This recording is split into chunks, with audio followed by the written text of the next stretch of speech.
Qaysi yoshda ekanimni so'ramang. Yoshning raqamlar bilan bog'liq emasligini anglagan palladaman. Ichimda ba'zan quvnoq bir bola, ba'zan esa charchaydigan bir qariya yashaydi.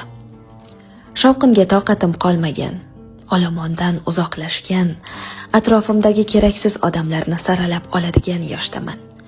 Quyoshning chiqishi va botishini shunchaki hayrat bilan tomosha qiladigan emas, chiqqan quyoshga shukr qiladigan, botgan quyoshga esa biroz mahzun bo'ladigan yoshdaman.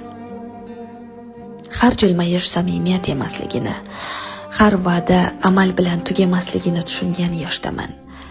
Kam gapirib, ko'p kuzatadigan, ko'nglimni har kimga ochmaydigan, sirlarimni sukunatga topshiradigan yoshdaman.